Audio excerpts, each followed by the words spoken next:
Welcome back to Fire Engineering's Training Minutes. I'm Jack Gramlich with the Spring Lake Fire Department, here to continue our series on water rescue. Today we're going to talk about Codex.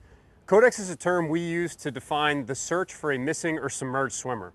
And we talk about Codex uniformly up and down the coast. It's used by lifeguards in almost every lifeguarding agency in the ocean, but the tactics that we use for Codex are applicable in any body of open water where you might find swimmers or people recreating.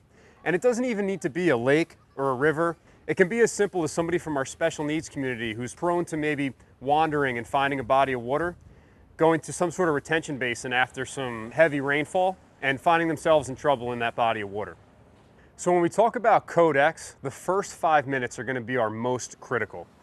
Anybody who's CPR certified in the fire service knows that our first 5 minutes are so important to get to somebody in cardiac or respiratory arrest to render aid.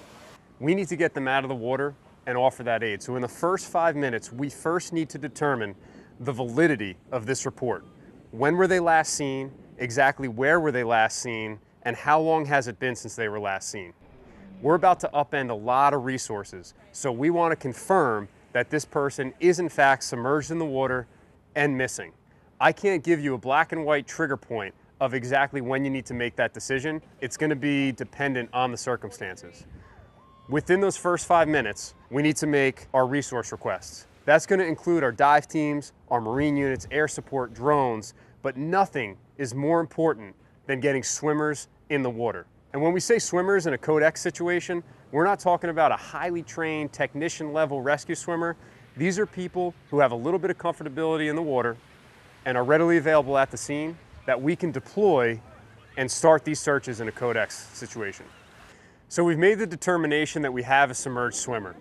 We want to keep that witness close to us and get as much information as we can from them. The most important piece of information we can get is our last known point.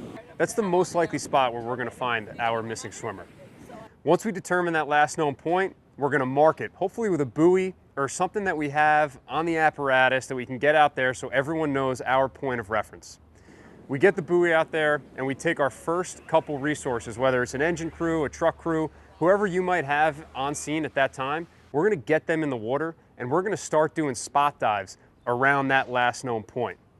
Now, as far as the rest of this incident goes, it's rapidly expanding. We have a ton of resources responding, and this has potential to cover multiple operational periods. It's a lot to go over, and we're going to cover what the perfect Codex looks like in our next video. Another thing to consider is all the resources you may have on scene. Now, if you're at a lake or a river, you might have some lifeguards on staff that you're not used to working with, but you can incorporate them in this response. They likely have the skill set to get out in that water and assist you with this search for your missing person. So to sum up, these are the first 5 minutes of our Codex search for a submerged swimmer. In our next video, we're going to talk about exactly what that perfect Codex response and search looks like. For Fire Engineering's Training Minutes, I'm Jack Gramlich. And remember to check out our hands-on training course, Advanced Water Rescue and Drowning Resuscitation, at FDIC 2025.